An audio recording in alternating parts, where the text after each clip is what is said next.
मोनिका गोम्स को पुलिस ने गिरफ्तार कर लिया है और साथ ही गिरफ्तार किया है उसके पति पॉल डी मेलो को। आपको याद दिला दें, पॉल डी मेलो की 6 साल की बेटी जेनिफर और बीवी रेचल डी मेलो भी इस निर्मम हत्याकांड की शिकार हैं। हमने मोनिका के पिता सेबेस्टियन एंड्रू और मां लेना एंड्रू से बात करने की बहुत कोशिश की, पर वो बेहद शर्मिंदा हैं। उन्होंने अपनी बेटी मोनिका के बारे में बात करने से साफ इनकार कर दिया है। मोनिका, बचने का कोई रास्ता नहीं। तुम्हारे लिए यही अच्छा होगा कि अपना जुर्म कबूल कर। इन 6 मर्डर्स में और कौन कौन इन्वॉल्व था तुम्हारे साथ? क्या पॉल भी तुम्हारे साथ था? सर मैंने कुछ नहीं किया है। अरे सर, मुझे आइडिया भी नहीं था ये सब मोनिका ने किया है। सर प्लीज बिलीव मी, देखो मैंने कुछ नहीं किया है। देखो मोनिका, तुम्हारा जुर्म सामने आ चुका है, इसलिए चुप रहने का कोई फायदा नहीं। क्यों मारा तुमने इन सबको? और बैरामैक्सिन कहां से मिला तुम?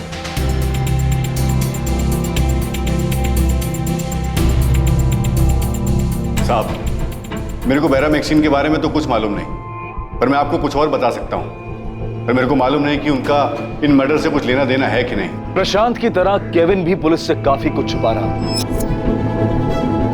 और ऐसा भी कुछ था जो नताशा जानती थी, पर उसने वो आज तक किसी को नहीं बताया था। मुझे तुम्हें कुछ बताना है जो मैंने तुम्हें आज तक नहीं बताया। क्या बताना है नताशा?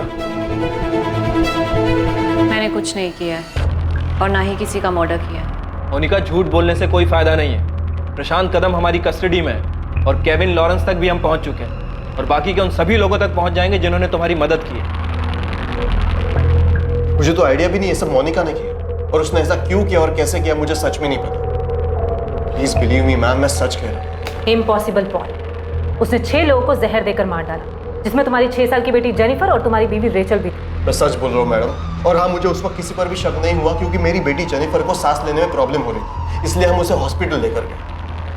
उसका दम घुट रहा है और वहाँ डॉक्टर या फिर किसी और ने हमें ये नहीं बताया था कि उसे जहर दिया गया। डॉक्टर क्या हुआ जेनी को? मुझे देखना उसे। आई एम सॉरी, हम उसे बचा नहीं पाए, उसकी सांस रुक चुकी थी। डॉक्टर, आप एक और बार जेनी को चेक कर लीजिए ना प्लीज, हो सकता है आपको। Paul, she is no more. Hospital लाने से पहले ही उसकी डेथ हो चुकी थी। अगर मेरी बेटी जेनिफर का मर्डर हुआ था या फिर उसे जहर दिया गया था, तो ये बात डॉक्टर को डेफिनेटली पता चलती। जो बात डॉक्टर को पता नहीं चली, वो मुझे कैसे पता चलती?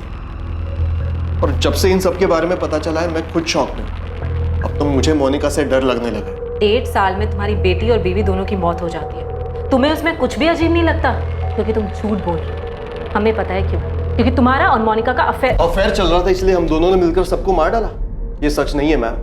मेरे कजिन फिलिप के डेथ के बाद मैं मानता हूँ कि मैं और मोनिका काफी क्लोज आ चुके थे, लेकिन हमारे बीच में अफेयर जैसा कुछ नहीं था। और मोनिका ने रेचल की डेथ पर जो किया, वो तो मैं सोच भी नहीं सकता। मुझे वो बात बहुत अजीब लगी और मैंने खुद मोनिका से ये सवाल भी किया। मोनिका, एक सवाल मेरे मन में बार बार आता है। क्या? कि मैंने रेचल के साथ कुछ किया है? रेचल की फ्यूनरल के वक्त तुमने उसे किस क्यों किया था?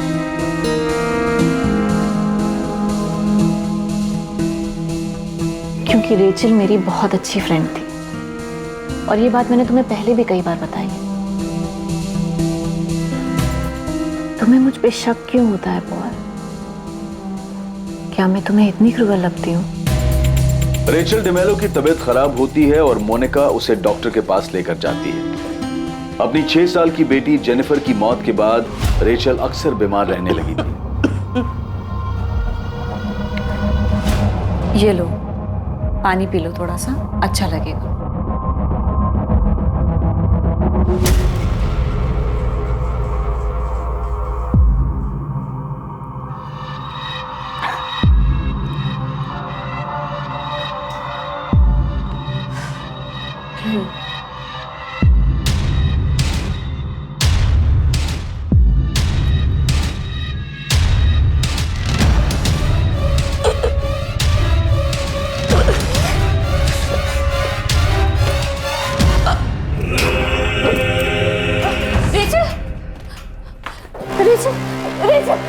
अगर मोनिका ने रेचल के साथ कुछ किया भी था, तो ये बात आज सामने आई, लेकिन उस वक्त डॉक्टर को कुछ भी पता कैसे नहीं चला? अब आप बताइए मैडम, उस वक्त मैं किस पर शक करता और कैसे शक करता? 1 दशक से भी ज्यादा लंबे समय के लिए जो सच जमीन के नीचे दफन थे, उसके अवशेष आज न्याय की मांग कर रहे थे। लेकिन पुलिस को इस बात का कोई सुराग नहीं मिला था कि मोनिका को बेरामैक्सिन आखिर मिला कहां से, जिससे इन 6 हत्याओं को अंजाम दिया गया। क्या ये सारी हत्याएं मोनिका ने अकेले की थी या फिर कुछ और लोग भी थे जो उसके इस जुर्म में सहभागी थे? ये पता लगाना मुश्किल था क्योंकि मोनिका ने पूरी तरह से चुप्पी साध ली थी। वो कुछ कबूल करने या बताने के लिए तैयार ही नहीं थी। मोनिका के माता पिता को भी पूछताछ के लिए लाया गया। क्या उन्हें इन हत्याओं और हत्या के मकसद की जानकारी थी? केविन लॉरेंस वो आदमी था जिसे मोनिका ने पुलिस की निगरानी में होने के बावजूद पीसीओ से फोन किया था।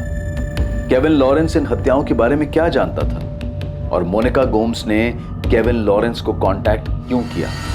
मोनिका को बेरामैक्सिन दिलवाने के लिए तूने कॉलेज में किसको रिश्वत दी थी? मेरे को नहीं मालूम उसे ये कहां से मिला। वो कॉलेज से लाई थी या कहीं और से। मैंने किसी को रिश्वत नहीं दी। रोना बंद कर, नाम बता। दीपक मंदार, बीरेन चैटर्जी या दोनों? दीपक, बीरेन, 2004 से लेकर अब तक के हर स्टूडेंट, हर स्टाफ मेंबर से पुलिस पता करने में लगी है कि मोनिका को बेरामैक्सिन जैसा रेस्ट्रिक्टेड केमिकल किसने दिया। सर, हमने स्टॉक की सारी डिटेल्स दे दी। जितना भी हमें पता था हमने सब बता दिया। उसके बाद भी सर आप हम पे शक कर रहे हैं? सर, हम बेवजह उस औरत के किए की सजा भुगत रहे। हमने जरा भी बेरामैक्सिन लैब के बाहर नहीं जाने दिया। हम उसकी मदद क्यों करेंगे सर, वो भी 6 लोगों के मर्डर केस में, एक सीरियस क्राइम में। मैं मानता हूं मेरा मोनिका के साथ चक्कर था। मैं ये भी मानता हूं कि मैंने उसकी मदद की है, लेकिन मर्डर में नहीं। मर्डर में नहीं तो किस में? मैंने उसे नकली मार्कशीट बनवा के दी थी। डिसिल्वा कॉलेज का अपॉइंटमेंट लेटर और आई कार्ड भी मैंने ही उसे बनवा के दिया था। क्या? लेकिन क्यों? डिसिल्वा कॉलेज का नकली आई कार्ड, नकली मार्कशीट, अपॉइंटमेंट लेटर, ये सब बनवाने के पीछे कोई मकसद तो होगा ना? मेरे को नहीं मालूम था कि वो इसका क्या करने वाली है। मैंने पूछा ही नहीं। प्रशांत, डिसिल्वा कॉलेज में तुम्हारी कोई अप्रोच है? एंट्री दिला सकते हो मुझे वहाँ? तुम्हें वहाँ एडमिशन लेना है? फिर से स्टूडेंट बनना चाहती हो? नहीं, लेक्चरर। लेक्चरर?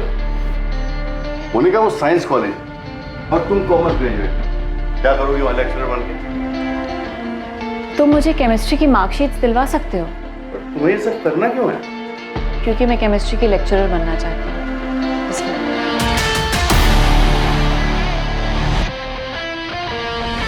मैं एक ऐसे आदमी को जानता था जो ये काम करता था। उसी से मैंने मोनिका के लिए जाली मार्कशीट बनवाई थी। इसमें वो सब डॉक्यूमेंट्स हैं जो आपको चाहिए और उसी यूनिवर्सिटी से हैं जहां से आपको चाहिए। Thank you Rahul. तू अभी भी आधा सच बोल रहा है। बिना मार खाए पूरा बोलेगा नहीं? साहब, सच बोल रहा हूँ। मुझे नहीं पता था कि वो इसका क्या करेगी। मुझे लगा मस्ती कर रही है। फिर उसने जब कॉलेज का आईडी कार्ड बनवाने के लिए कहा तो मुझे सही में लगा कि वो मजाक कर रही है। I card? आई कार्ड क्यों चाहिए? मोनिका, पहले तुमने कहा कि तुम्हें मार्कशीट चाहिए, अब कह रही हो लेक्चरर का आई कार्ड भी चाहिए। आई कार्ड इतनी बड़ी चीज है क्या जो इतने सारे सवाल पूछ रहे हो? बड़ी चीज नहीं है, बन जाएगा। पर तुम्हें चाहिए क्यों? चाहिए, बस बनवा दो प्लीज। प्रशांत, मुझे फिलिप को दिखाना है कि मैं कॉलेज में लेक्चरर हूँ। Thank you Rahul, thank you so much. आप इस नकली आई कार्ड से असली स्टूडेंट्स को पढ़ाने का सोच रहे हो? इससे क्या करने का सोच रही हो वो तुम मुझ पे छोड़ दो। तुम ये रखो।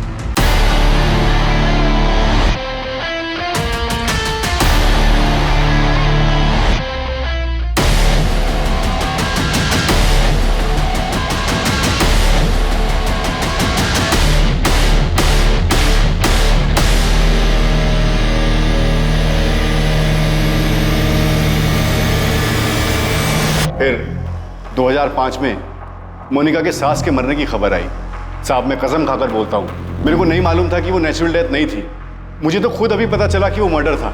तूने ये तो बता दिया कि तूने कैसे नकली मार्कशीट और नकली आईडी बनाकर मोनिका को कॉलेज के अंदर घुसाया। अब इतने ही प्यार से ये भी बोल दे कि उसके लिए बेरामैक्सिन कॉलेज से बाहर कैसे लाया। देख, ये तो हो नहीं सकता कि तुझे मोनिका की सास के मर्डर के बारे में पता नहीं था। कसम से नहीं मालूम था।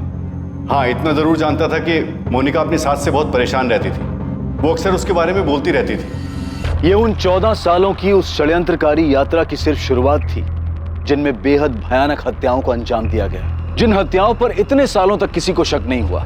पर सच ये है कि ऐसे बहुत सारे लोग थे जिन्हें इन हत्याओं की जानकारी थी, जो जानते थे कि मोनिका दुखी है अपनी सास से, अपने हालात से। लेकिन ऐसा कैसे संभव है कि किसी को संदेह नहीं हुआ? राहुल सिंह जी, चल तेरे जेल चलने के असली डॉक्यूमेंट्स बनवाते हैं। प्रशांत कदम के इकबालिया बयान के तहत नकली मार्कशीट और आई कार्ड बनाने वाले राहुल सिंह को पुलिस ने गिरफ्तार किया।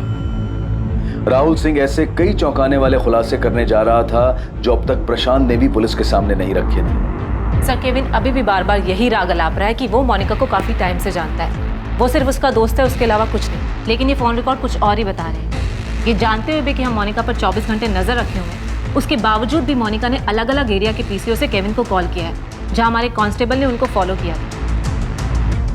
मोनिका ने खुद अभी तक कुछ कहा? नहीं सर, मैंने उसकी पॉल से भी बात करवाई कि शायद वो इमोशनल होकर अपना मुंह खोल दे, लेकिन कोई फायदा नहीं हुआ सर। मोनिका इतनी आसानी से टूटने वालों में से नहीं है। हमें हर हाल में ये पता लगाना होगा कि उसे बेरामेक्सिन मिला कहाँ से।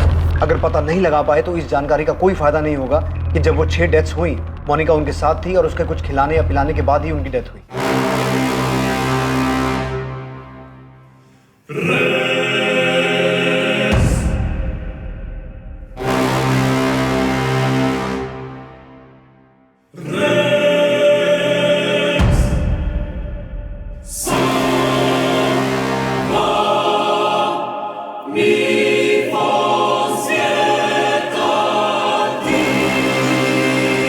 मुझे लगता है कि उसे पता है कि अगर हम ये साबित नहीं कर पाए कि उसे बेरामैक्सिन कहाँ से मिला, भले उसने वो जहर देकर उन सबको मारा हो, तो वो बच सकता। जब हम इस केस पर पकड़ बनाने की कोशिश कर रहे थे, मोनिका भी अपनी तैयारी कर रही थी। वो जरूर किसी से मिली है जिसने उसे अपना मुंह बंद रखने की सलाह दी है। मुंह बंद रखना, एक शब्द भी मत बोलना। उन्होंने डेड बॉडीज खोद कर निकाली है, उनसे कुछ मिल सकता है? वो इस बार इतनी आसानी से हार नहीं मानेंगे, जमीन आसमान एक कर देंगे। उन्हें पक्का कुछ न कुछ तो मिलेगा।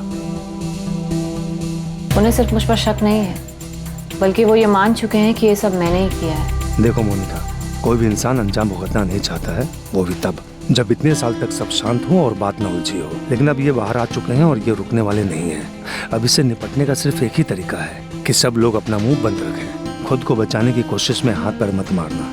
सिर्फ एक काम करना है तुम्हें, मना करो, जस्ट डिनाई। और ऐसा सिर्फ तुम्हें नहीं, सब लोगों को करना होगा, तभी बच सकते हो। उसे जरूर किसी वकील से सलाह मिली है। इन कॉल रिकॉर्ड्स में किसी वकील का नंबर मिला? नहीं सर। सर, राहुल सिंह ऐसा बहुत कुछ जानता है जो हमारे काम का हो सकता है। फर्जी मार्कशीट और आई कार्ड के पीछे प्रशांत ने बहुत कुछ छुपाया है। मतलब बेरामैक्सिन मोनिका को उसी ने ला के दिया था? बेरामैक्सिन नहीं सर, लेकिन प्रशांत को पता था कि मोनिका ने अपनी मदर इन लॉ का मर्डर किया। सर, मैंने मोनिका को फर्जी मार्कशीट, अपॉइंटमेंट लेटर और आईडी कार्ड बना के दिया था, पर यह सिलसिला यहाँ नहीं रुका। नहीं रुका मतलब? मोनिका की सास के मरने के बाद प्रशांत भाऊ ने उसे फिर एक बार मेरे पास भेजा था। और इस बार क्या बनाया तूने?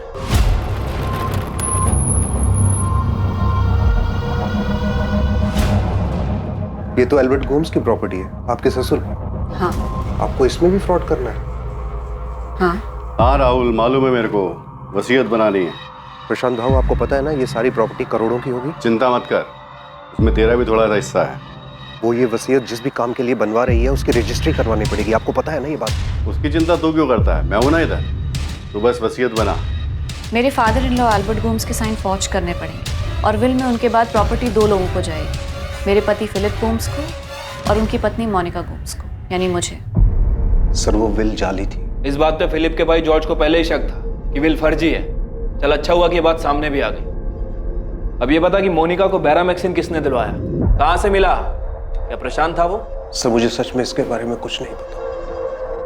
मैं प्रशांत भाऊ के लिए सिर्फ फर्जी डॉक्यूमेंट बनाने का काम किया करता था। पहले मोनिका अपनी सास मारे गोम्स का मर्डर करती और उसके बाद फर्जी विल बनवाती और उसके बाद वो अपने ससुर एल्बर्ट गोम्स का मर्डर करती और उनके मरने के तुरंत बाद वो फर्जी विल सामने आती और उसके बाद वो अपने हस्बैंड फिलिप का भी मर्डर करती है। और जैसा कि नताशा और जॉर्ज ने बताया कि फिलिप के मर्डर के बाद दोनों खुशी खुशी सारी प्रॉपर्टी मोनिका के नाम कर देते हैं। अब इन सबको तोड़ना होगा। नताशा और जॉर्ज को बुलाओ, मोनिका के पेरेंट्स को भी बुलाओ। अब मोनिका का खेल खत्म हो चुका है, उसके चेहरे से नकाब हटाने का वक्त आ गया है। मैंने मोनिका की जिस काम में हेल्प की थी वो मैंने आपको सब बता दिया है। इसके अलावा ना मैंने कुछ किया है और ना ही मुझे कुछ पता है साहब। तेरी बकवास बहुत सुन ली प्रशांत। अब जब तक तू ये नहीं बताएगा कि तूने मोनिका को बेरामैक्सिन कहाँ से ला के दिया था, हम मोनिका के हर मर्डर में तुझे उसका भागीदार बनाएंगे और तू जेल से कभी बाहर नहीं आ पाएगा। इस बात की गारंटी मैं तुझे देता हूँ। हम सिर्फ दोस्त हैं। हाँ, कुछ साल पहले तक हमारा अफेयर था, लेकिन अब ऐसा कुछ भी नहीं है। उसने मुझसे कुछ सलाह लेने के लिए मुझे फोन किया था। अब मैं तुझे एक सलाह देता हूँ, कान खोल के सुन। मोनिका को बचाने के चक्कर में मत रहे, मोनिका तो बहुत लंबा अंदर जाएगी और साथ में तू भी जाएगा। मैं सच बोल रहा हूँ सर, अब हम सिर्फ दोस्त हैं। मेरा इस केस से कोई मतलब नहीं है। मेरे हस्बैंड केविन का इन मर्डर से कोई लेना देना नहीं है। वो किसी को नहीं मार सकते। अगर मोनिका कोई सलाह मांगने के लिए उन्हें फोन करती है तो इसका मतलब ये तो नहीं है ना कि इन मर्डर्स में उन्होंने उसकी हेल्प की है। मिसेस मार्गरेट लॉरेंस, जब से ये केस खुला है तब से मोनिका ने एक बार नहीं बल्कि आपके पति को 4 बार अलग अलग पीसीओ से कॉल किया है। क्यों? अब ऐसा क्या हो गया कि हर दूसरे दिन सलाह लेनी पड़ती है? दरअसल आपका पति झूठ बोल रहा है, सच छुपा रहा है वो। और हम श्योर है कि इन सब मर्डर में आपके पति को सिर्फ मालूम ही नहीं बल्कि इन सब मर्डर्स में उसने मोनिका की मदद भी की। सर, हम मोनिका को तोड़ने की पूरी कोशिश कर रहे हैं, लेकिन हर बार वो यही कह रही है कि उसने कुछ नहीं किया। जाहिर सी बात है, वो जानती है कि हम उसे तब तक दोषी साबित नहीं कर पाएंगे जब तक बैरामैक्सिन के सोर्स को ट्रैक नहीं कर लेते। बैरामैक्सिन के मामले में अभी तक कोई लीड नहीं मिली? नहीं सर, कॉलेज से तो कुछ नया सामने नहीं आया है, लेकिन प्रशांत और केविन है हमारे पास और मुझे यकीन है कि ये काम इन दोनों में से ही किसी का है। प्रफुल्ल, इस मोनिका ने किस लेवल की प्लानिंग की? ये सामने आने के बाद भी कि कॉलेज में वो फर्जी तरीके से घुसी थी, हम अभी तक पता नहीं लगा पा रहे हैं कि वो केमिकल उसके पास आया कहां से। सर, ये मोनिका बहुत शातिर औरत है, बहुत शातिर। अब तक जो भी पता चला है उसके हिसाब से मोनिका अपनी सास मारिया गोम्स से नाराज थी, क्योंकि मारिया गोम्स उसे फिजूल खर्च के लिए पैसे नहीं देती थी, उससे हिसाब मांग लेती थी और घर में भी मारिया गोम्स की ही चलती थी। और ये हमें किसी और ने नहीं, खुद मोनिका के पेरेंट्स ने बताया। जब हमें इन मर्डर्स के बारे में पता चला तो सुनकर हम भी शॉक हुए थे, और ऐसा नहीं है कि मोनिका ऐसा कुछ नहीं कर सकती। हम लोग कभी मोनिका को समझ ही नहीं पाए। आपको पता भी था आपकी बेटी क्या कर रही है? सबसे पहले उसने अपनी सास को मारा और उसके बाद एक एक करके सबको मार रही है। नहीं, हमें इस बारे में कुछ नहीं पता। हाँ, मैं मोनिका की सास मिसेस मारिया गोम्स से मिला था और बहुत अच्छी औरत थी। मोनिका शादी के बाद जब उनके घर गई तो मिसेस मारिया गोम्स ने मुझे मोनिका को समझाने के लिए बुलाया था। ऐसा नहीं कि मोनिका किसी का केयर नहीं करती, वो सबका ध्यान रखती है, सबसे प्यार करती है, पर उसकी एक अजीब सी आदत आज तक मेरे समझ में नहीं आई। वो हर रोज बाहर जाती है और जितना पैसा दो सब पैसा खर्च करके आती है, वो भी फालतू चीजों पर, और वापस आकर पैसा मांगने में उसे कुछ गलत नहीं लगता। मम्मा, मेरे भी अपने कुछ पर्सनल खर्चे हैं। ऐसे कौन से पर्सनल खर्चे हैं मोनिका तुम्हारे, जो सारा पैसा खत्म हो जाता है और हमेशा तुम्हें पैसे चाहिए होते हैं? मम्मा, मुझे अपने लिए कुछ खरीदना है। मोनिका बेटा, मैं समझ सकती हूँ कि तुमने गरीबी झेली है। हम अमीर है, हमारे पास पैसा है, इसका मतलब ये थोड़ी है कि फालतू में पैसा उड़ाएंगे। सॉरी बेटा, तुम्हें अपनी आदत ठीक करनी होगी। अब मैं तुम्हें और पैसा नहीं दूंगी। फिलिप, मुझे अच्छा नहीं लगता, बहुत शर्म आती। हर छोटी से छोटी चीज के लिए मुझे मम्मा के सामने हाथ फैलाने पड़ते हैं। मोनिका, तुम एक काम करो, ये थोड़े पैसे रख लो। फिलिप, मुझे पैसे नहीं चाहिए। मैं बस तुमसे ये कहना चाहती हूँ, क्या मेरा खुद का बैंक अकाउंट अपना कार्ड नहीं हो सकता क्या? क्यों मैं हर रोज मम्मा के सामने? मोनिका, अनी, मम्मा इस घर की बॉस है। कौन कब कैसे कितने खर्च करेगा ये वही डिसाइड करती है। सिर्फ तुम्हारे लिए नहीं, नताशा के लिए भी एक फिक्स्ड पॉकेट मनी है, वो भी बिना सोचे समझे खर्च नहीं कर सकती। ये ठीक नहीं है फिलिप। मैं हर रोज छोटी छोटी चीजों के लिए मम्मा से नहीं पूछ सकती। तुमसे कुछ कहो तो कहते हो मम्मा से जाके पूछो। मोनिका, तुम एक काम क्यों नहीं करती? ग्रेजुएट हो, जॉब कर लो। देखो, जॉब करोगी तो तुम्हारी सैलरी तुम्हारी होगी, फिर मन चाहे वैसे खर्च कर लो। ना मुझसे कुछ पूछना होगा ना मम्मा से। देखो मोनिका, मैं और डैड फैमिली बिजनेस संभालते हैं और मम्मा घर और पैसे। डैड को मम्मा पर पूरा भरोसा है, मैं तुम्हें पहले भी समझा चुका हूँ। आज मम्मा इस घर की बॉस है, मगर कल तुम गोम्स हाउस की और हमारे बिजनेस की बॉस बन जाओगी, पर उसके लिए तुम्हें फाइनेंशियल मैटर्स समझने होंगे। सब कुछ सोच समझ के खर्च करना होगा। सेबेस्टियन, आपको अपनी बेटी को समझाना होगा। देखो, आज तक हमने उसके बैकग्राउंड के बारे में कभी सोचा नहीं। फिलिप को पसंद आई, शादी हो गई, उसे भी हमें कोई प्रॉब्लम नहीं थी, पर अब उसकी ये आदत बर्दाश्त नहीं की जा सकती। मोनिका, ये हमारा घर नहीं है जो तो कुछ भी करेगी और ये लोग बर्दाश्त करेंगे। डैड, मैं उस घर का यहाँ कुछ चाहती भी नहीं। पता नहीं मम्मा ने आपको यहाँ क्यों बुलाया है। मोनिका, तू बहुत लक्की है कि हमारी हालत जानते हुए भी। डैड प्लीज, अब मैं आपके पैसे पे जिंदा नहीं हूँ कि मजबूरी में आपका भाषण सुनूं। मैं यहाँ अपनी मर्जी से नहीं आया था, मुझे बुलाया गया। डैड प्लीज, आप दोबारा यहाँ कभी मत आना। अगर मम्मा फोन करके भी बुलाए ना तब भी मत आना please. This is my life और मैं अपने तरह से जीना चाहती हूँ और इसमें मुझे आपकी कोई जरूरत नहीं है। ना तो मैं उसे समझा सकता था, ना उसके लिए कुछ कर सकता था, इसलिए बस चुपचाप वहां से चला आया। मैं पहले भी उसके लिए कुछ नहीं कर पाया था, और अब तो वो अपनी जिंदगी में हमें देखना तक नहीं चाहती थी। सभी कुछ भी सोचे, लेकिन मैं एक बात अच्छी तरह से जानती हूँ, मोनिका ऐसा नहीं कर सकती। मैं मानती हूँ कि वो थोड़ी जिद्दी है, उसका दिमाग गर्म है। अच्छा, उसकी शादी से पहले आपके एरिया कैना कोना में उसका कोई ऐसा दोस्त या फिर कोई ऐसा जो उसे केमिकल बैरामैक्सिन दिलवा सकता है? नहीं पता, हमें सचमुच इस बारे में कुछ नहीं पता। शिरीष वाडकर रजिस्ट्रार ऑफिस का एक एम्प्लॉय था जिसे पुलिस ने उठा लिया था। शिरीष वाडकर वो आदमी था जिसने जाली वसीयत के रजिस्ट्रेशन में मोनिका की मदद की थी। पुलिस ने उस वकील को भी गिरफ्तार किया जिसने जाली वसीयत के बावजूद एल्बर्ट गोम्स की संपत्ति मोनिका के नाम ट्रांसफर करने को वैधता दी थी। प्रशांत कदम ने एल्बर्ट गोम्स की नकली वसीयत बनाने में शामिल हर डिपार्टमेंट के हर व्यक्ति का नाम और जानकारी पुलिस को दी।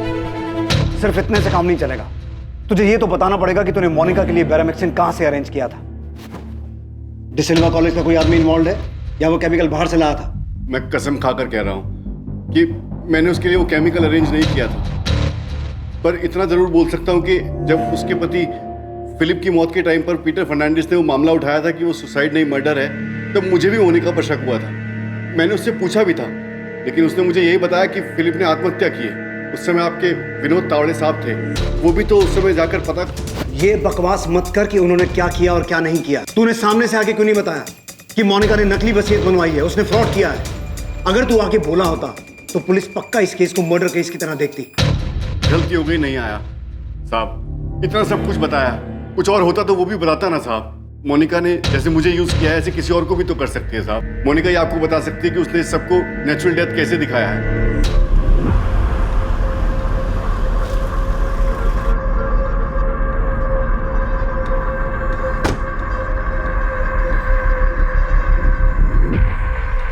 जेम्स कैसा है?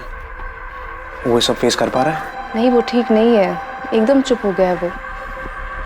जब से पुलिस ने मोनिका को गिरफ्तार किया है तब से वो सबसे दूर रहने लगा है, किससे बात नहीं करता। 16 साल का है, इतनी सी उम्र में ये सब। मैंने उसको कितनी बार पूछा कि वो अपनी मम्मा से बात करना चाहता है, लेकिन उसने कोई जवाब ही नहीं दिया। तुम उस दिन कुछ बोल रही थी, कुछ बताना चाह रही थी, क्या बात है? मुझे लगता है मोनिका ने मुझे भी मारने की कोशिश की थी। कभी? इन्हीं दिनों? नहीं, मम्मा के डेथ के बाद उस रात डैड, फिलिप, मैं और मोनिका डिनर कर रहे थे। इतने सालों बाद अब ये बात कितनी अजीब लग रही है कि कैसे मम्मा के डेथ के बाद मोनिका ने पूरा घर संभाल लिया। डिनर भी वो खुद ही टेबल पे लगाती थी। उस रात डिनर के बाद मुझे बहुत उल्टी हुई थी।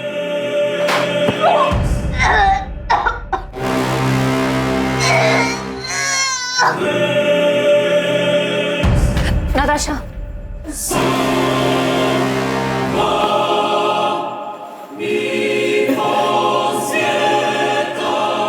तुम ठीक हो ना? जॉर्ज, मुझे लगता है कि उस दिन मोनिका ने मुझे भी मारने की कोशिश की थी, और मम्मा अपने डेथ से 1 महीने पहले बहुत बुरी तरह से बीमार पड़ी थी। उनको इतनी बुरी फूड पॉइजनिंग हुई थी कि 1 महीने तक वो अपने बेड से उठ भी नहीं पाई थी, और उसके 1 महीने बाद मम्मा को हार्ट अटैक आ गया और उनकी डेथ हो गई। जॉर्ज, मुझे लगता है कि वो हम सबको मार देना चाहती है। शायद मैं इसलिए बच गई क्योंकि मेरी शादी हो गई और मैं गोंदवाला छोड़ के यहाँ पे आ गई, और तुम तो इंडिया में थे ही नहीं। ये सब उसने प्रॉपर्टी के लिए किया? यही बताया ना उसने पुलिस को? जॉर्ज, अब तक उसने कुछ नहीं बताया। प्रशांत कदम नाम का कोई आदमी है जिसके साथ मिलकर उसने ये फ्रॉड किया था, लेकिन पुलिस अब तक पता नहीं लगा पाई कि वो केमिकल मोनिका को कहाँ से मिला था। तो उसने फिलिप से पैसे के लिए शादी की? फिलिप को ऐसी लड़की से कैसे प्यार हो गया? उसे पहले कुछ दिखा क्यों नहीं? अब तो मुझे यकीन हो गया कि मोनिका ने इससे पहले भी मर्डर किए होंगे। डिसिल्वा कॉलेज जाना, वहां प्रोफेसर होने और पढ़ाने का ढोंग करने के पीछे मोनिका का एक खास मकसद था। एक तरफ एल्बर्ट गोम्स की जायदाद के कागजात में धोखाधड़ी करने के लिए मोनिका ने प्रशांत के साथ अपने नाजायज रिश्ते को इस्तेमाल किया, और वहीं दूसरी तरफ मोनिका कॉलेज लाइब्रेरी में बहुत शिद्दत से पढ़ाई कर रही थी, रिसर्च कर रही थी। मोनिका बेहद चालाकी से अपनी चाल चल रही थी, वो इस बात की भनक तक किसी को नहीं लगने दे रही थी कि वो कब कहाँ है, किससे मिल रही है और क्या कर रही है। केविन, ये तुम्हें इतनी आसानी से नहीं छोड़ेंगे। कह रहे हैं कि तुम्हारे रिमांड की मांग करेंगे, क्योंकि तुम कोऑपरेट ही नहीं कर रहे हो। केविन, तुमने क्या किया और क्यों किया है? तुम्हें पता है तुम्हारी वजह से बच्चों को स्कूल में कितना कुछ झेलना पड़ रहा है। न्यूज़ चैनल्स में, न्यूज़ पेपर्स में, हर जगह बस इसी केस की बात चल रही है। केविन, क्या सच में उन 6 लोगों के मर्डर्स में तुमने मोनिका की हेल्प की है? केविन, तुम्हें सिर्फ अपना मुंह बंद रखना है, शांत रहने की जरूरत है। कुछ भी हो जाए हाइपर मत हो। मोनिका, हर न्यूज़पेपर में, हर चैनल में सिर्फ इसी केस की बात हो रही है। अब तुम बच नहीं सकती, अब तुम गई। केविन, इतना याद रखना, अगर मैं गई तो तुम भी नहीं बचोगे।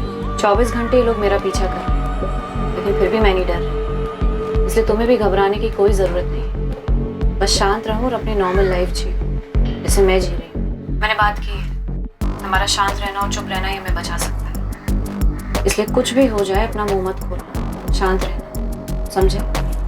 पर हाँ, मुझे मेरे फ़ोन पर कभी कॉल मत करना। मैं तुम्हें पीसीओ से इसलिए कॉल कर रही हूँ क्योंकि मुझे तुम्हारी फिक्र है। I love you Kevin, take care. Kevin, ये तुम्हें नहीं छोड़ेंगे। तुम प्लीज जो भी जानते हो उन्हें बता दो, प्लीज।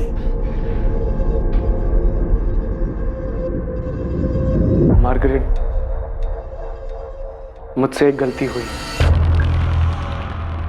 और उस गलती की वजह से इस मोनिका ने मुझे ट्रैप कर लिया है। केविन, अब छुपाने से या चुप रहने से कोई फायदा नहीं है। मुझे नहीं पता तुमने क्या किया और क्यों किया, लेकिन जो भी किया है ना, उसकी वजह से हमारी फैमिली सफर कर रही है। पुलिस को पता है कि तुम इन मर्डर्स में इन्वॉल्व हो, वो तुम्हें यहाँ से जाने नहीं देंगे। इसलिए तुम्हारे लिए यही अच्छा होगा कि तुम उनको सब सच बता दो। मैं मोनिका को उसकी शादी के पहले से जानता था, हम दोनों का अफेयर था। फिर उसकी शादी हो गई, उसकी शादी के बाद हम लोग दोबारा मिले और फिर से सब कुछ शुरू हो गया। लेकिन उस समय मुझे ये नहीं पता था कि ये ऐसे खत्म होगा। केविन, मुझे तुम्हारी लव स्टोरी में कोई इंटरेस्ट नहीं। मुझे सिर्फ ये जानना है कि तुमने मोनिका की क्या और कैसे मदद की, टू द पॉइंट। मैं यकीन के साथ कह सकता हूँ, जो बेरामैक्सिन तूने उसे लाके दिया था। सच बोल रहा हूँ ना?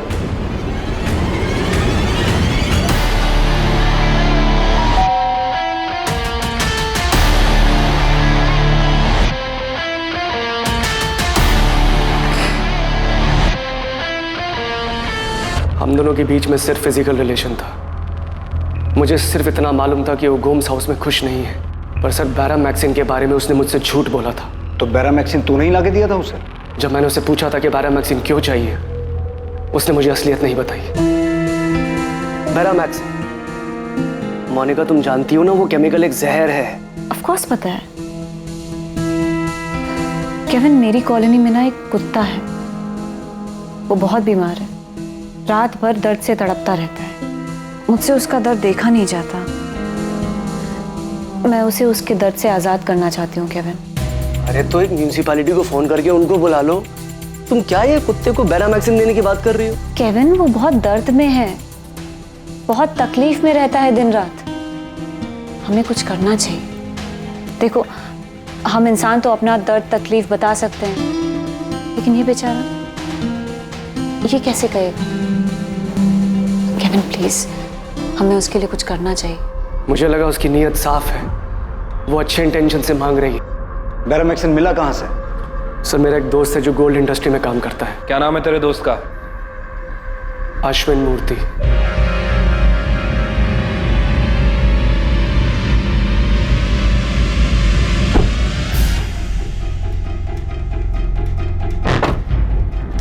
केविन, तूने जितना मांगा था उतना ही लाया, पर थोड़ा ध्यान से। जहर है। ऑफ कोर्स अश्विन, मुझे पता है जहर है। वैसे तू इसका करेगा क्या? क्यों चाहिए तुझे? अरे मुझे नहीं, मेरे एक दोस्त को चाहिए।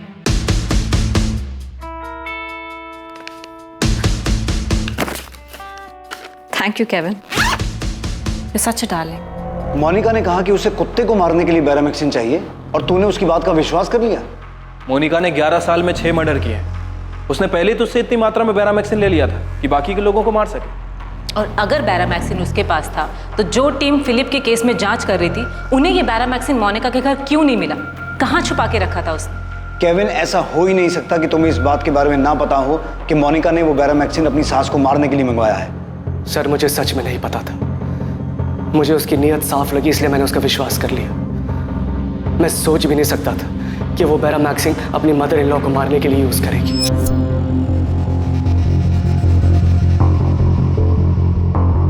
तो तुम्हें इस बात का पता था कि उसने जहर देकर अपनी सास को मारा है ना?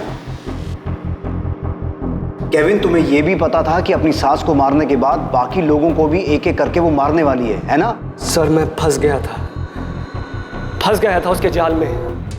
मोनिका द्वारा की जाने वाली हर एक हत्या की जानकारी पहले से थी। यहां तक कि यह जानकारी भी पहले से थी कि मोनिका का अगला शिकार कौन होगा, अगली हत्या किसकी होने जा रही थी। ये सारी हत्याएं बहुत ही सोची समझी साजिश के तहत की गई थी। जब मारिया गोम्स मरी थी, मरी नहीं थी, मारी गई थी। मारिया गोम्स का मर्डर हुआ था केविन। हाँ, जब मारिया गोम्स का मर्डर हुआ था तब मेरा उस पर ध्यान गया। मुझे समझ में आ गया कि मोनिका ने ही कुछ गड़बड़ करी।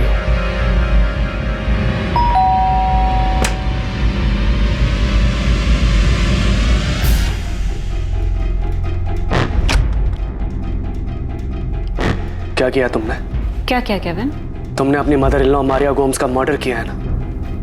मैंने उन्हें नहीं मारा। नहीं मारा?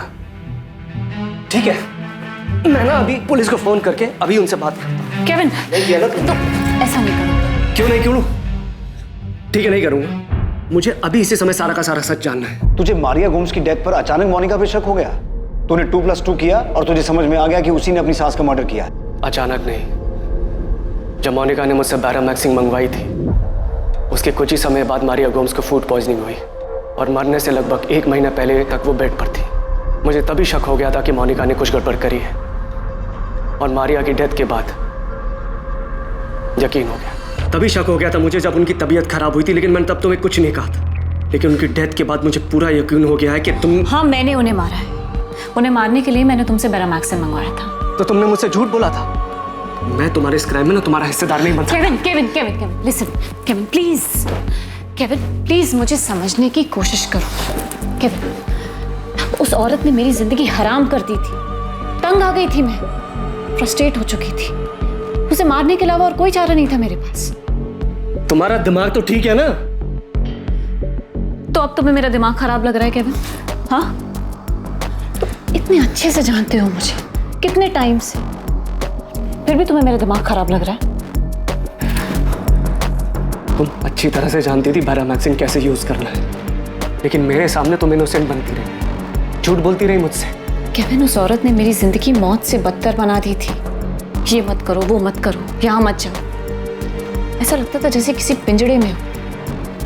क्या करती मैं केविन? और उसे एक ना एक दिन तो मरना ही था। केविन, प्लीज मुझे समझने की कोशिश करो, प्लीज केविन। केविन, अब तो तुम्हें मुझसे कोई शिकायत नहीं है ना?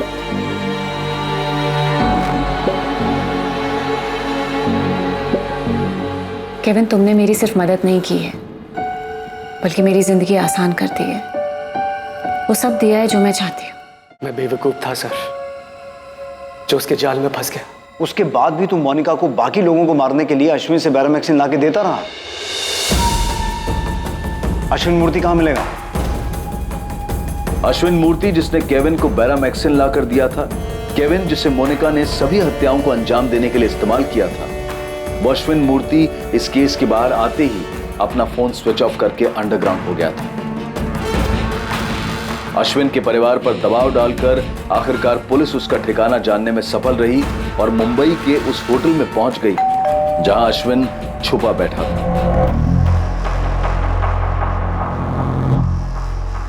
सर, मैंने सिर्फ अपने दोस्त केविन परेरा के लिए किया था। मुझे कुछ भी आइडिया नहीं था क्या चल रहा है। मैंने केविन से कहा भी था कि इसका गलत इस्तेमाल मत करना। 11 साल में 6 मर्डर हो गए अश्विन, और हर बार ये केमिकल तूने ही सप्लाई किया था। तूने एक बार भी नहीं सोचा कि वो लोग इस खतरनाक केमिकल का कर क्या रहा है? हाँ अश्विन, मुझे सारी डिटेल चाहिए। कैसे इस केमिकल को तूने अपनी कंपनी से बाहर करवाया और उस केमिकल को बाहर करवाने में कितने लोगों ने पैसे खाए? मोनिका, फाइनली ये केस खत्म होने जा रहा है। तुमने तो हमें कुछ नहीं बताया, पर तुम्हें तुम्हारे ही जुर्म की कहानी हम उसके मुंह से सुनवाएंगे जिसने तुम्हें बैरामैक्सिन लाके दिया। चलो।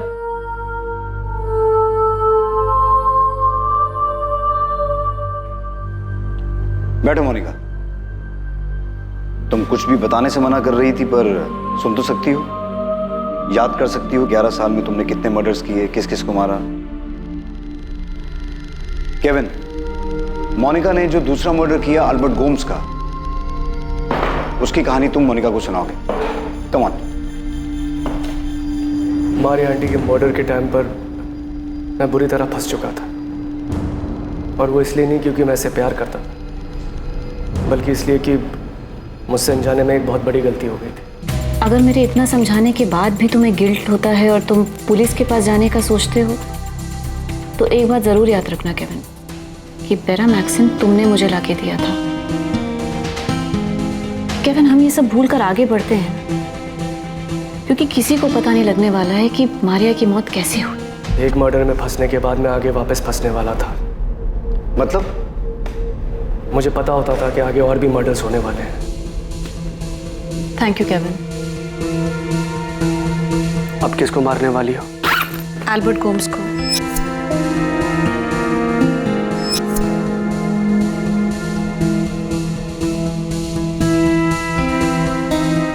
अब किसकी बारी है? फिलिप। फिलिप? फिलिप क्यों? मोनिका, तुम्हें जो चाहिए था तुम्हें मिल गया है ना, तो फिर उस बेचारे फिलिप को जितना जीना था वो उससे ज्यादा जी चुका है।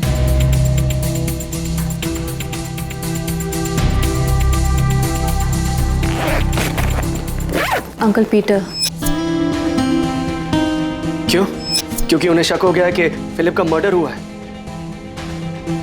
वो शक कब का धूल चाट चुका है केविन। पुलिस भी शांत बैठी है, पर अंकल पीटर ही हैं जो दीमक की तरह से कुरेद रहे हैं। वो ना ही चुप होने को तैयार है, ना ही मानने को कि फिलिप ने सुसाइड किया है। वो बहुत परेशान है केविन। अब तो मरने के बाद ही उन्हें शांति मिल सकती है। अब ये किसके लिए है?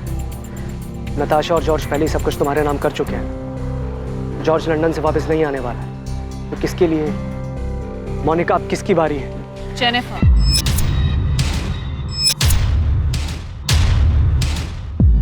Monika, are you out of your mind? Jennifer, Jennifer D'Mello, उस बच्ची की क्या गलती है? Bye Kevin. आखिरी बार तो मैंने इससे पूछा भी नहीं, क्योंकि मुझे पता था कि अब जेनिफर की मां रेचल की बारी है, और वही हुआ। मोनिका, तुमने ये कैसे पता किया कि कितनी मात्रा में बैरामैक्सिन देना है, जिससे कि डॉक्टर या कोई भी ये पकड़ ना पाए कि मरने वाले को जहर दिया गया है? मोनिका, तुम्हारा खेल खत्म हो चुका है।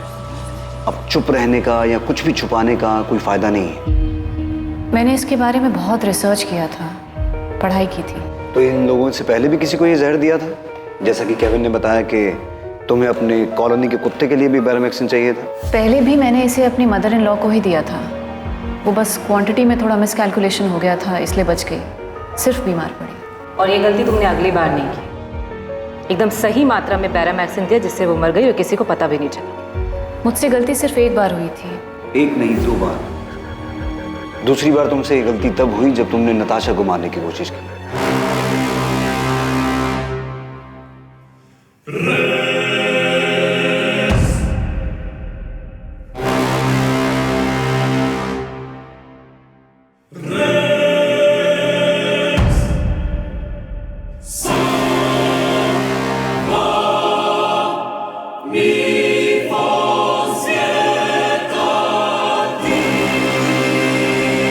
नताशा झूठ बोल रही है। मैंने उसे मारने की कोशिश नहीं की। अगर की होती तो वो जिंदा नहीं बचती। मुझसे गलती सिर्फ एक बार हुई थी।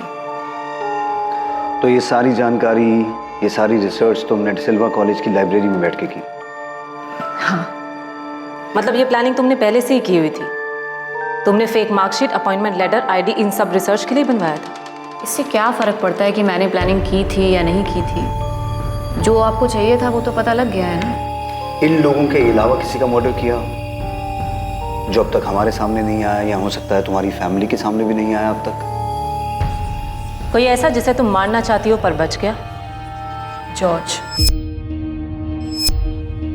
जॉर्ज, क्योंकि वो भी अंकल पीटर फर्नांडिस की तरह तुम्हारा कच्चा चिट्ठा खोलने पर तुला हुआ था, राइट?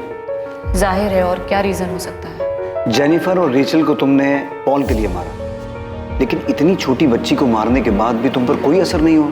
जरा सा भी गिल्ट फील नहीं हुआ कि पॉल बहुत शरीफ आदमी है, पसंद करती थी मैं उससे, प्यार करती थी। पॉल के मुताबिक फिलिप की मौत के बाद तुम दोनों करीब आ गए थे, और अब तो तुम्हारे पास गोम्स फैमिली का सारा बिजनेस और प्रॉपर्टी भी आ चुकी थी, जिसके लिए तुमने पहले मारिया गोम्स और फिर अल्बर्ट गोम्स का मर्डर किया। तो फिलिप को क्यों मारा? मोनिका, तुम रोज कहाँ जाती हो? कॉलेज जाती हूँ फिलिप, और कहाँ जाओगे? पिछले 1 हफ्ते से तुम कॉलेज नहीं गई हो, क्या हुआ? सरप्राइज हो गई ये सुनकर कि मैं जानता हूँ? तो तुम मेरा पीछा करते हो, नजर रखते हो मुझ पे? तुमने मेरे सवाल का जवाब नहीं दिया। तुम रोज कहाँ जाती हो? कुछ काम से जाती हूँ। कैसा काम? ऑर्चर्ड से रिलेटेड काम था, और काजू की सप्लाई के लिए कुछ लोगों से मिलना था। झूठ बोल रही हो तुम, तुम्हारा अफेयर चल रहा है, उसी से मिलने जाती हो रोज तुम। मोनिका, मुझे सब पता है, ऐसा मत समझो मैं खत्म हो चुका हूं, मुझे कुछ समझ नहीं आ रहा, मैं सब देख रहा हूं, बहुत कुछ जानता हूं, बहुत देख चुका हूं। फिलिप हर चीज में नाक अड़ाने लगा था। मैं नहीं चाहती थी कि उसे और कुछ पता लगे, इसलिए मार दिया।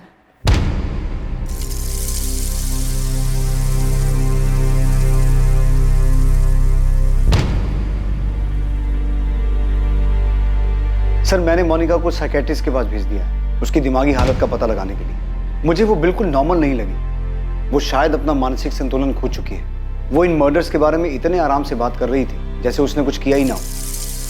उसे अपने किए का जरा सा भी पछतावा नहीं। उसने बड़े आराम से बताया कि वो जॉर्ज को भी मारना चाहती थी, लेकिन वो बच गई। केविन और अश्विन मूर्ति के अलावा उस तक बैरामैक्सिन पहुंचाने में और लोग भी शामिल हैं। 6 मर्डर हुए हैं, वो भी इतनी शांति से, इतनी प्लानिंग से कि 14 साल सामने नहीं आए। इसका मतलब कुछ और लोग भी शामिल होने चाहिए। प्रशांत कदम और राहुल सिंह भी हैं, जिन्होंने marksheet, ID card, appointment letter और अल्बर्ट गोम्स की नकली विल बनाने में मोनिका की मदद की थी। प्रशांत कदम और राहुल सिंह भी अपने बयान पे अड़े हुए हैं कि उन्हें इन मर्डर्स के बारे में कुछ नहीं पता, और मोनिका ने भी ऐसा कुछ बताया नहीं कि इन दोनों का मर्डर से कोई वास्ता है। लेकिन मुझे यकीन है सर कि नकली कागजात बनाने के अलावा प्रशांत का इनमें हाथ है। हमने उन लोगों को भी गिरफ्तार कर लिया है जिन्होंने अल्बर्ट गोम्स की नकली विल को रजिस्टर करवाने में मोनिका की मदद की थी। अगर और कोई भी इसमें इन्वॉल्व है तो हम मोनिका से उसके नाम का पता करवा लें। साइकेट्रिस्ट के रिपोर्ट के बाद उसे फिर से अपनी कस्टडी में ले लो। केविन लॉरेंस और अश्विन मूर्ति पर भी सख्त से सख्त चार्ज लगाओ। वो दोनों जानते थे मोनिका को रोक सकते थे, उल्टा उसके साथ शामिल हुए, और उस औरत ने 6 लोगों को मार दिया।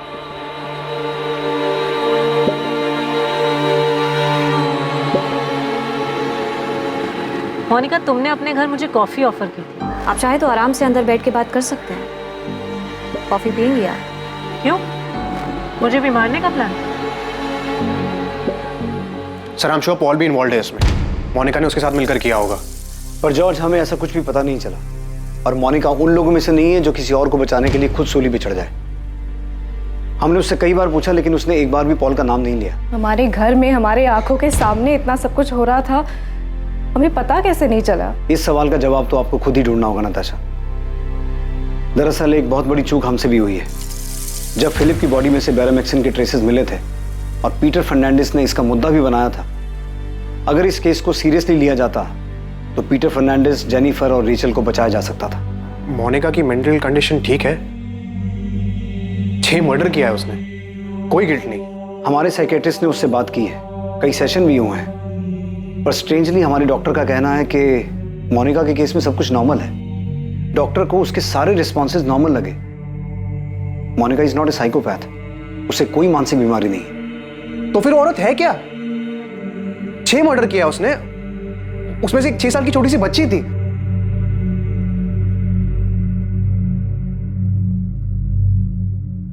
कुछ जुर्म इस कदर अविश्वसनीय और चौंकाने वाले होते हैं कि उनके बारे में सुनकर एक आम इंसान कुछ वक्त के लिए सुन पड़ जाता है। सबसे ज्यादा चौंकाने वाली बात यह है कि इन हत्याओं को कैसे अंजाम दिया गया और इतने सालों तक ये सामने क्यों नहीं आई, जबकि एक के बाद एक जुर्म को अंजाम दिया जा रहा था। जिन लोगों को इन हत्याओं की जानकारी थी वो इतने सालों तक चुप रहे।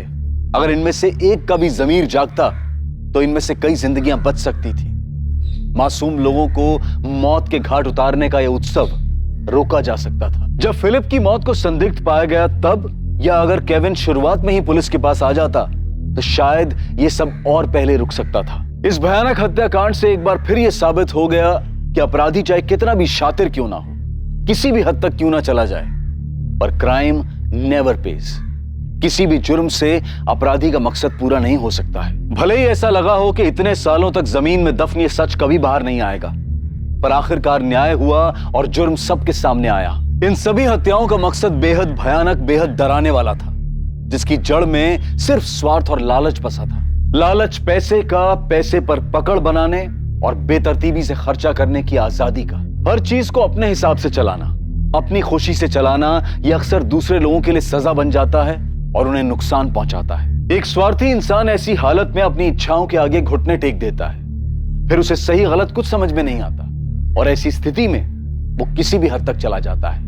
स्वार्थी होना इंसान के स्वभाव में है, लेकिन उस स्वार्थ को हानिकारक होने से रोके रखने की क्षमता भी इंसान में ही मौजूद है। अपने अंदर के स्वार्थ और नकारात्मकता को पहचानना बेहद जरूरी है, तभी इंसान अपनी कमजोरियों पर काबू पा सकता है। अब मैं अनूप सोनी आपसे विदा लेता हूं।